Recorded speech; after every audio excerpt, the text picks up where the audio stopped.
آپ کہہ سکتے ہیں کہ کوئی جو امیجیٹلی آپ پہ جو امپیکٹ وہ اس طریقے سے نہیں پڑے گا, اور چائنا جو ہے مشکل وقت میں آپ کی ہیلپ کر رہا ہے. اور مارچ میں بھی ایگزیکٹلی یہی ہوا تھا, ری فائنینسنگ اس میں ٹائم لگ گیا تھا, اس میں ٹائم لگ گیا تھا, شاید اس کو سامنے ٹائم لگ گیا تھا. یہ جب مارچ ہم بات کریں لاسٹ ایئر کی, اس وقت بھی ٹائم زیادہ لگ گیا تھا, اور ابھی پھر تھوڑا سا لگ گیا تھا. شاید اس تجربے کو سامنے رکھتے ہوئے, اور چین نے پاکستان کی جو اس وقت بہت آئی تھنک مشکل صورتحال, اگر فرض کریں جو آپ کہہ رہے ہیں کہ 26 کو پہلے 300 ملین اور پھر 29 جون کو $1 بلین واپس جاتا, اور پھر ہم ری فائنینسنگ کے لیے کرتے, اور اس میں اگر 1 مہینہ یا جتنا بھی ٹائم لگتا تو اس سے تو ہماری جو مارکیٹ ہے اور ولنریبل ہو جاتی. تو شاید اس کو پریمپٹ کیا ہے گورنمنٹ نے بھی اور چین نے, اور سنا ہے کہ اگر آپ وقت سے پہلے اگر آپ قرضہ واپس کرتے ہیں تو کوئی پینلٹی بھی ہوتی ہے, تو وہ بھی ویو آف, وہ بھی کل ڈار صاحب نے ایکسپلین کر دیا. انہوں نے کہا ہم آپ کو بتا دیتے ہیں, پھر آپ لوگ جا کے پوچھیں گے اپنے ذرائع سے. انہوں نے کہا کہ, اور یہ جو لینڈر ہوتا ہے اس نے تو جس طرح آپ کمرشل بینک کے پاس جاتے ہیں, آپ ان کو پہلے قرضہ واپس بھی کرنا چاہیں تو وہ نہیں لیتے آپ سے. یہ جو انٹرنیشنل لینڈرز ان کی بھی یہی صورتحال ہے. تو جو پیسہ 29 جون کو واپس جانا تھا وہ 12 جون کو گیا, تو اس کے اوپر ایک پری پیمنٹ پینلٹی پڑتی ہے. تو ڈار صاحب نے فرمایا کہ چین نے وہ پینلٹی ویو کر دی. تو یہ ایک ان کی طرف سے ایک کائنڈ آف فیور تھی, جو کہ پاکستان کے جو ریزروز کے حالات ہیں آپ کو پتہ ہی ہے. بہرحال یہ خبر کبھی باہر بھی نہ آتی اگر ٹریبیون میں نہ رپورٹ ہوتی, کیونکہ جو ان کا رپورٹنگ سائیکل ہوتا ہے اسٹیٹ بینک آف پاکستان کا, جو ہر جمعرات کو ایک نمبر وہ رپورٹ کرتے ہیں, وہ 1 ہفتہ پرانا ہوتا ہے. تو یہ جو ابھی اگلی جمعرات کو جو نمبر رپورٹ ہوئے گا, وہ اس میں یہ پیسہ شامل ہوگا. نہ نکلنے کا پتہ چلتا, نہ آنے کا پتہ چلتا, تو اس سے پھر مارکیٹ میں ایک پینک ہو جاتا ہے. گورنمنٹ کی اپنی ایک اسٹریٹجی, لیکن چونکہ ہماری ان چیزوں کے اوپر نظر تھی. اس سے ایک اور جو امپورٹنٹ چیز آئی تھنک اس میں یہ بھی بتانا ضروری ہے کہ یہ ری فائنینسنگ ہو رہی ہے. بے شک چین ہمارا مشکل وقت میں مدد کر رہا ہے, لیکن کوئی نیا قرضہ یا نیا سیف ڈپازٹ ہمیں نہیں مل رہا. That is also very important کہ وہ پرانے قرضے تو کر رہے ہیں اس کو ری فائنینسنگ, لیکن نیا قرضہ ہمیں نہیں مل رہا. اور یہ ہمارے لیے آئی تھنک پریشان کن صورتحال ہے, کیونکہ اس کا طریقہ کار تو یہی ہے کہ ٹھیک ہے چائنا جو ہے وہ ری فائنینسنگ کرتا رہے گا, لیکن دوسری طرف پھر آپ نے وہی امپورٹس کے اوپر جو ریسٹرکشنز لگا کے کسی طریقے سے آپ ڈے ٹو ڈے وہ اپنا بزنس چلا رہے ہیں, مطلب سٹیبلٹی تو نہیں ہے اس طریقے سے. دیکھیے وہ تو صورتحال بالکل واضح ہے نا, کہ کل کے پروگرام میں ہم نے ڈیٹیل میں ڈسکس کر لیا کہ جتنی ایک چیزیں ہیٹ اپ ہو چکی ہیں, حکومت کا ایک فسکلی ایکسپینشنری بجٹ, پاپولسٹ بجٹ, اس کے جواب میں آئی ایم ایف کی اسٹیٹمنٹ کے جواب میں پھر اسحاق ڈار صاحب کا جو ریئیکشن آیا, پھر کل وزارت خزانہ نے تھوڑا سا ایک سٹیپ وہ بیک فٹ پہ چلے گئے. تو چیزیں تو اسی طریقے سے چل رہی ہیں. اس کانٹیکسٹ میں اسی ہفتے میں نے جو minister of state for finance ہیں ڈاکٹر عائشہ پاشا, ان سے میں نے پوچھا کہ جتنے حالات خراب ہیں اور ابھی تک آئی ایم ایف کا پروگرام نہیں ہو رہا, تو کیا یہ پاسبلٹی ہے کہ جو پرائیویٹ سٹیزنز کے ریزروز آپ کے پاس پڑے ہوئے ہیں ان کے فارن ایکسچینج کوئی $5.4 ارب ٹوٹل ہے, تو کیا اس کو جو ہے کوئی فریز کرنے کا کوئی, انہوں نے کہا نہیں, یہ بالکل آؤٹ آف کویسچن ہے کہ جو پرائیویٹ سٹیزنز کا پیسہ ہے ہم ان کو فریز نہیں کریں گے. تاہم کامران, لیکن جو میرے خیال میں ظاہر ہے کہ ابھی تک تو وہ یہ کہہ رہے ہیں, اس لیے لوگ کنسرن شو کرتے ہیں کیونکہ 1998 میں نیوکلیر دھماکوں کے بعد پی ایم ایل این کی گورنمنٹ تھی, اور انہوں نے ہی اچانک سے یہ جو پرائیویٹ فارن ریزروز تھے یا اکاؤنٹس تھے لوگوں کے پیسہ انہوں نے فریز کیا تھا اس وقت. تو یہ کنسرن بہرحال ہے تو صحیح نہیں, وہ ہے, لیکن اس کے بعد پھر وہ سیپریٹ رپورٹنگ بھی شروع ہو گئی تھی. اور اس میں ایک اور چیز یہ جو $5.5 ارب پڑا ہوا بھی ہے, اس میں اوور ویلمنگ میجورٹی ہے جو اسٹیٹ بینک آف پاکستان پہلے ہی بارو کر چکا ہے. ٹھیک ہے, تو وہ پیسہ کاغذوں میں تو پڑا ہوا ہے, فزیکلی وہ پیسہ وہاں پہ موجود نہیں ہے, یہ بھی اس میں ایک فیکٹر ہے. تھوڑا سا آگے بڑھتے ہیں اس پہ. اب کامران, ہمارا جو کریڈیبلٹی کا ایشو ہے وہ بہت سیریس ہوتا ہے. ظاہر ہے تو اکنامک امپیکٹ یہ ساری چیزوں کا آ رہا ہے. 2 چیزیں بڑی امپورٹنٹ ہوئی ہیں اس ہفتے. ایک تو ہماری جو لارج اسکیل مینوفیکچرنگ ہے, جو بڑی صنعتیں ہیں, اس میں گروتھ تو ہو نہیں رہی, کنٹریکشن ہو رہی, سکڑ رہی ہیں, اس میں جو آؤٹ پٹ ہے وہ کم ہو رہا ہے. مارچ میں یہ جو آؤٹ پٹ میں کمی تھی وہ 25% تک تھی. اپریل کا جو فگر آیا ہے وہ بھی برا ہے, وہ 21% ریڈکشن ہوئی اس کے آؤٹ پٹ میں. تو پاکستان کی جو بڑی صنعتیں ہیں جن کا اوورآل انڈسٹریل جو گروتھ ہے اس میں تقریباً ان کا گروتھ تو نہیں, ان کا جو انڈسٹریل اوورآل جو انڈسٹریل سیکٹر ہے اس کا وہ تقریباً 10% وہ رفلی وہ بنتا ہے. تو اور سب سے بڑی بات یہ کہ جو لارج اسکیل انڈسٹریز ہیں, یہ ملک میں جو روزگار پیدا ہوتا ہے اس میں بہت بڑی کنٹریبیوشن ہوتی ہے ان کی. اس کے ساتھ جو ٹیکسز ہیں, ٹیکسز میں ان کا بہت بڑا ایک ان کا رول ہوتا ہے, ڈائریکٹ ٹیکسز ہوں چاہے انڈائریکٹ ٹیکسز ہوں. تو اس ساری صورتحال میں یہ جو مسلسل اس میں کمی ہو رہی ہے اس کی گروتھ میں, یہ اب ایک تشویشناک حد تک یہ بات جو سب سے بڑا فیکٹر ہے جو آپ نے امپورٹس کے اوپر ریسٹرکشنز لگا رکھی ہیں, جو اتنی مارکیٹ کے اندر والیٹیلیٹی ہے, اور یہ جو آپ نے بات کی بڑی صنعتوں کی, مثلا میں ایک جو بڑے کار اسمبلر ہیں پاکستان کے اندر. تو میں کوئی ڈیٹا دیکھ رہا تھا تو وہ کہہ رہے تھے کہ ان کی 3 مہینے کے اندر 1 یونٹ بھی جو ان کی گاڑی تھی وہ 3 مہینوں میں 1 یونٹ بھی نہیں بکا. تو اس سے آپ اندازہ کریں کہ پاکستان میں جیسے بھی جتنے بھی برے حالات رہے ہوں, مطلب آپ کو پتہ ہے کہ انفارمل اکانومی ہے, پھر بھی چیزیں چلتی رہتی ہیں. تو جہاں تک ظاہر کی صورتحال ہے تو اس کا نیچرلی وہ جو سب سے بڑا امپیکٹ ہے, ملک میں ویسے ہی مہنگائی ہے, اور اگر بڑی صنعتیں اس طریقے سے ان کی جو گروتھ نیگیٹو ہوگی, یعنی کہ وہ سکڑ جائیں گی, تو لامحالہ طور پر وہ پھر لے آفس بھی ہوں گے, لوگوں کی تنخواہیں بھی کٹیں گی, تو مزید مسائل بڑھیں گے. یہی چیزیں اب اسی طرف بڑھ رہی ہیں. لیکن اس میں جو زیادہ سرپرائزنگ چیز ہے, اب چونکہ اوور آل اگر آپ دیکھیں اس کا جو اپریل میں تو یہ -21% ہے گروتھ. اوور آل 10 ماہ میں لارج اسکیل مینوفیکچرنگ میں 9.4% کمی ہوئی ہے. اس کے باوجود جو نمبر حکومت نے رپورٹ کیا, نیشنل اکاؤنٹس کمیٹی نے اپروو کیا اس کو, پھر اکنامک سروے میں وہ چھپ چکا ہے, اس میں اس کے اوپر بہت بڑے سوالیہ نشانات کھڑے ہوئے ہیں کہ جب اتنی کانٹریکشن ہو رہی ہے تو اس کی وجہ سے پھر انڈسٹریل سیکٹر میں کیا صرف 2.9% ہی اس میں کانٹریکشن ہے یا اس سے زیادہ ہے, اور اس سے بڑھ کر جو over all GDP growth rate 0.3% کہا جا رہا ہے, اس کے اوپر سوال ہو رہا ہے. لیکن اس پر بات تو ضرور کریں گے, کیونکہ اس حوالے سے ایک کتاب بھی اس کا بھی ذکر کرنا ضروری ہے. میں اس سے پہلے کیونکہ بڑی صنعتوں کی بات ہو رہی ہے, ایک اور جو خبر اسی ہفتے چلتی رہی, یعنی کہ جو شیل پیٹرولیم ہے, انہوں نے پاکستان سے اپنا بزنس وائنڈ اپ کرنے کا فیصلہ کیا ہے. اس پر مختلف وہ باتیں ہوتی رہیں کہ جی اس کی کیا وجوہات ہیں, تحریک انصاف کا اپنا ایک پرسپیکٹو ہے, کیا ریزن ہے اس کی, کیونکہ کچھ لوگ تو کہہ رہے ہیں کہ وہ انٹرنیشنلی بھی اپنے بیکاز آف لاسز وہ سکویز کر رہے ہیں, تو it has nothing to do with Pakistan, it has something to do with Pakistani conditions. Globally تو وہ جو کووڈ کے بعد جو صورتحال پیدا ہوئی, پھر گلوبل کموڈٹی پرائسز اوپر گئیں, تو انہوں نے یورپ میں اپنے جو بزنسز تھے ان کو ری اورینٹ کیا انہوں نے. لیکن یہاں پہ بھی جو صورتحال ہے وہ شیل پاکستان جو ہے وہ کافی عرصے سے حکومت کو یہ کوشچن کر رہا تھا کہ ہم پاکستان سے ایگزٹ کر سکتے ہیں, اور یہ کہانی پچھلے کوئی 1 سال کی نہیں ہے. سب سے بڑا جو مسئلہ جو غیر ملکی کمپنیاں پاکستان میں کام کرتی ہیں ان کے لیے یہ ہوتا ہے کہ جو ٹیکسز میں یہ ریٹس کا رد و بدل ہوتا ہے نا, اس سے وہ بہت بری طرح متاثر ہوتے ہیں. ایک تو یہ چیز, ان کے جو بزنس ماڈل ہوتا ہے اس میں پریڈکٹیبلٹی نہیں ہوتی. دوسرا اس کے اندر پرابلم یہ ہے کہ جو ٹیکس ریفنڈز ہیں ان کے جینون, ان کا جو اپنا پیسہ ہے جو ان کو واپس ملنا چاہیے, وقت پہ ملنا چاہیے, ان کو نہیں ملتا. تو ان کے کیش فلوز کے پرابلمز آتے ہیں. پھر اوپر سے انٹرسٹ ریٹ آپ نے اتنے زیادہ کر دی ہیں کہ وہ بارو کر کے بھی اپنے جو ورکنگ کیپٹل کی ریکوائرمنٹس ہے وہ پوری نہیں کر پاتے. تو گلوبل فیکٹرز اپنی جگہ پہ ہوں گے. پاکستان کی جو صورتحال ہے, لیٹر آف کریڈٹ نہیں کھل رہے بہت ساری کمپنیز کے, پھر ان کا منافع جو ایکسچینج ریٹ کا ایک بہت بڑا فیکٹر آ گیا نا, کہ اگر شیل کو جو منافع ہوا ہے اگر اس نے اپنے شیئر ہولڈرز کو باہر بھیجنا ہے, تو اگر وہ $185 کا ہوتا تو کم پیسے لگتے, ان کو ڈالر زیادہ خریدتے وہ, اور زیادہ منافع باہر جاتا. تو اب وہ ڈالر ہو گیا آپ کا 285 پہ بھی نہیں مل رہا, 315 اس کی مارکیٹ پرائس ہے, کہیں 310 ہے. تو اگر وہ اس کے اوپر 310 پہ ڈالر خرید کے منافع باہر بھیجیں گے تو کم بھیجیں گے. یہ ایک بہت بڑا فیکٹر ہے.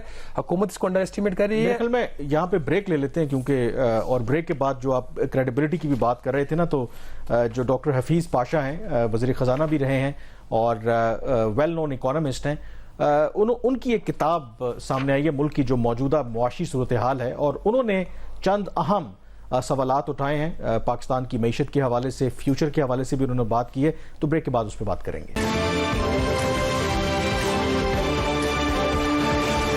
جی, بریک کے بعد ایک دفعہ پھر آپ کو خوش آمدید کہتے ہیں. اسی ہفتے doctor Hafeez Pasha, former finance minister اور one of Pakistan's renowned economist, ان کی کتاب جو ہے وہ مارکیٹ میں آئی ہے, اور اس کتاب میں پاکستان کی معیشت کے حوالے سے بہت سی اہم باتیں کی گئی ہیں. لیکن میرے لیے شہباز جو سب سے جو سٹرائکنگ جو چیز ہے, انہوں نے اگین جو اعداد و شمار کی ہم بات کرتے ہیں, گورنمنٹ جو ہمیں دیتی ہے اس پر وہ سوال اٹھاتے ہیں. پچھلے 2 سال کے جو انہوں نے کہا ہے جو حکومت کے جو معاشی اعداد و شمار ہیں ان پر انہوں نے سوالات اٹھائے. مثلاً جو تحریک انصاف کا جو آخری سال تھا, پھر اس کے بعد ان کی حکومت چلی گئی, غالباً 6.1% وہ گروتھ ریٹ کی بات کرتے ہیں. اس کو یہ کہتے ہیں کہ نہیں, وہ شاید اوور سٹیٹڈ فگر تھا, وہ 4.8% ہے. اس سال کی بھی انہوں نے بات کی.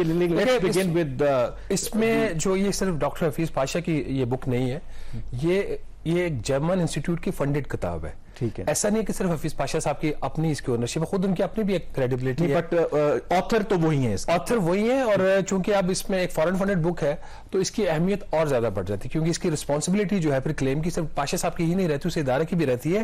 یہ فریڈرک ای برٹس اسٹیفٹنگ ان کا جو انسٹیٹیوٹ ہے,